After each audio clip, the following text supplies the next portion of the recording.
নির্বাচন কমিশন কি সব দলগুলোর জন্য সমানভাবে কাজ করছে? আর যদি করেও থাকে সেটার প্রমাণ কি?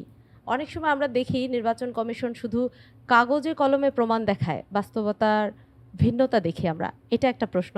এবার সম্ভবত প্রথম হচ্ছে বাহিরে যারা আছে, যারা বিদেশে অবস্থান করছে, তারা হচ্ছে ভোট দিতে পারবে একটা সিস্টেমের মাধ্যমে। পোস্টাল ভোটারে। হ্যাঁ, তো সেইটা যে হবে, আমরা যারা আছি তারা তো ওই জায়গাটা কতটুকু স্বচ্ছ হয়েছে আমরা কিভাবে বুঝবো?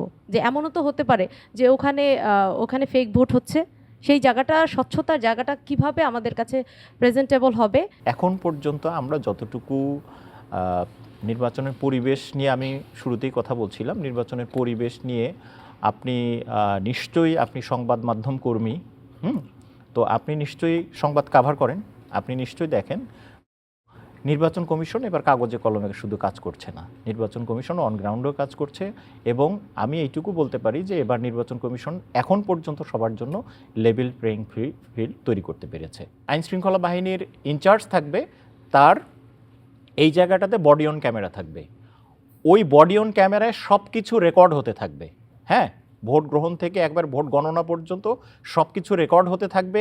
উনি যদি কোনো দুর্ঘটনা দেখেন সাথে সাথে এই বাটনে চাপ দিবেন, বাটনে চাপ দেওয়ার সাথে সাথে আমাদের সেন্ট্রাল যে কন্ট্রোল রুম থাকবে, কন্ট্রোল রুম থেকে ওই কেন্দ্রটা সরাসরি ভিজিবল হয়ে যাবে স্ক্রিনে, বড় স্ক্রিনে। প্রায় 1.25 লাখের মতো এবার সেনাবাহিনীর সদস্য কাজ করছে।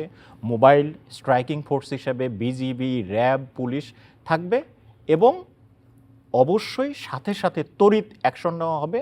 কোনো ধরনের আইনি শৈথিল্য এবার নির্বাচন কমিশন বরদাস্ত করবে না এবং আপনাদেরকে আমি এশিওর করতে পারি এ ধরনের কোনো ঘটনা ঘটার সম্ভাবনা খুবই খুবই কম। আপনার পোস্টাল ভোটের বিষয়ে একটি প্রশ্ন ছিল।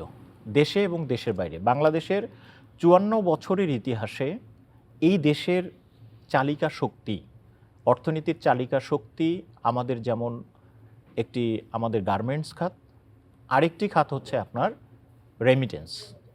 তো আমরা প্রবাসীদেরকে ভোটাধিকারের আওতায় আমরা এবার নিয়ে আসতে পেরেছি।